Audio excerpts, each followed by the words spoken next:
as you can see here, false start.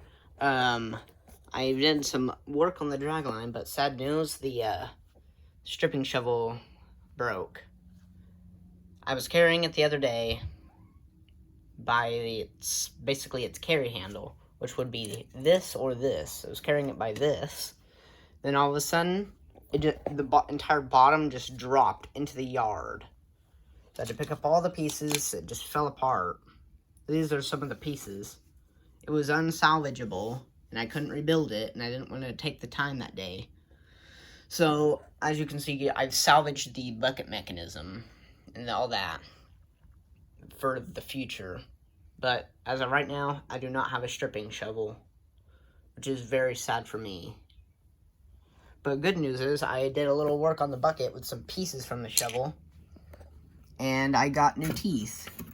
I took these teeth out, which it made it slightly less effective at digging into the dirt itself, but I went and made it lower. That way it could scrape it better, like the real ones. In real life, the teeth were angled downward. So, and I can't get that with this, because that's a pretty impossible feat for me with the pieces I have.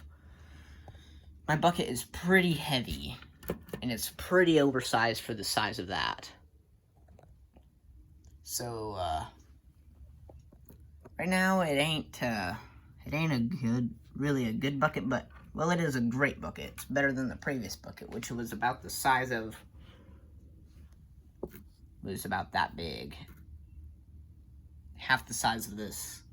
I built this right after I built this boom. I only have one video of existence of this boom with the older bucket. But this boom is really not the same because it's been elongated. The first boom made out of Technics was this long. The very, very, very first boom was about that long in total. It was tiny. Same with that. That it had to have weight all over it. It had to have things sitting right here. It couldn't turn or anything. It had wheels. It didn't have a tub or feet. And all the mechanisms were sitting on the outside of it. So, yeah, this thing right here was sitting down here. When it would tilt forward, it would grind against the ground. Or it would just break off. This thing, it was the main thing for me, because it was my favorite part, raising and lowering the boom. But now that I realize, you don't gotta do that. You can just leave it sitting.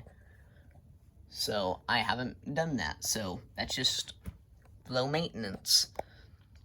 This right here is still on the outside.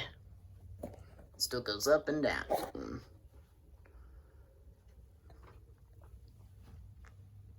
But that's pretty much it for the boom. This is probably the newest feature that involves the boom, raising and lowering.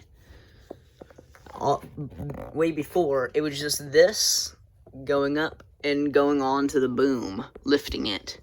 But this makes it a whole lot easier, because this thing is the one that gets raised. And these don't move at all. These are just basically solid. Right here, I can tighten and loosen them for when it's veering to one side. But down here, it's kind of uneven, because this is five studs wide, I think. The middle is between it, because, yeah, this is five